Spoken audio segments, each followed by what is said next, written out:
Who got to choose what went into the Bible and why did they choose it? Also, were there conflicts that influenced that? I'm answering your question. Hi, I'm Jeremy. I'm a deep skeptic, also a pastor. Now, a bunch of you are going to expect that I'm going to talk about the Council of Nicaea. The Council of Nicaea actually had nothing to do with what was in the Bible. We have the minutes from that. We know what they talked about. They didn't discuss it at all. What goes into the Bible begins in the early 2nd century, actually from a conflict. So around 140, a guy named Marcion emerges on the scene, and he begins to offer a very divergent view of God. He is arguing that the God of the Old Testament and the God of the New Testament are two different gods, and he begins to push an edited canon, and the church it has to define what it really believes, why it believes that, and begins to try to figure out, okay, but what is Scripture? So then in the late 2nd century, we have something called the Muratorian Fragment, and that shows a list of what was considered like authoritative, that what was considered Scripture.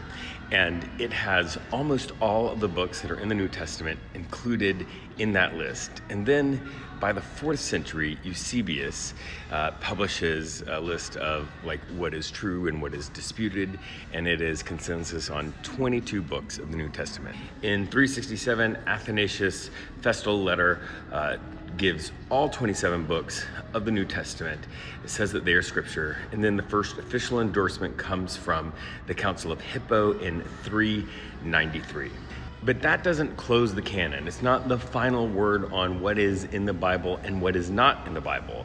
In fact, the canon is left open for people to figure out, consider, pray, whatever, until 1546, in the Council of Trent, officially, dogmatically closes the canon.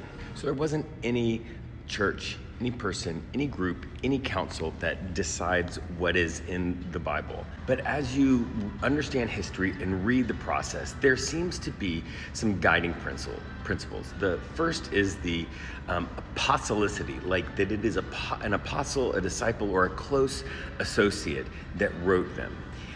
The next thing is orthodoxy. So throughout these councils, they are actually trying to fine-tune and hone in what it is that Christians believe, like what it means to be a Christian. And so all of the books that end up surviving are the books that are orthodox, that go according to the teachings of the church at that time. The next one is the usage of the books. So the usage of the books is the ones that endure are the ones that are being used widely, that are being used everywhere. And then like the final test is the endurance, right? You have things like the Gospel of Thomas and the Gospel of Mary that emerge on the scene and then die off quickly. They're sort of a flash in the pan.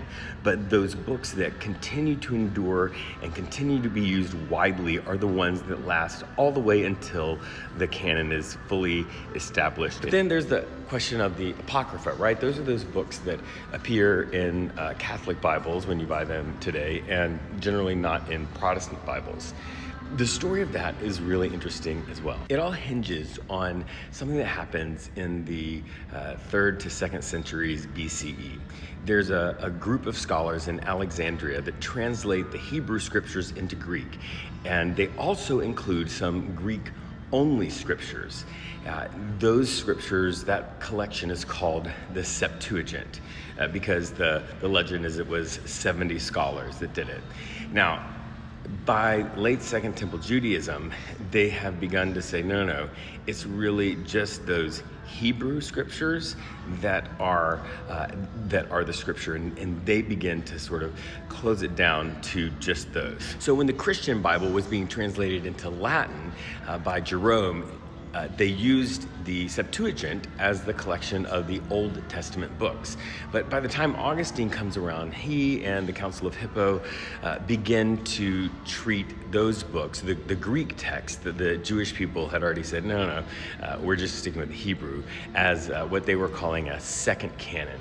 Still part of Scripture, but somehow a little bit less.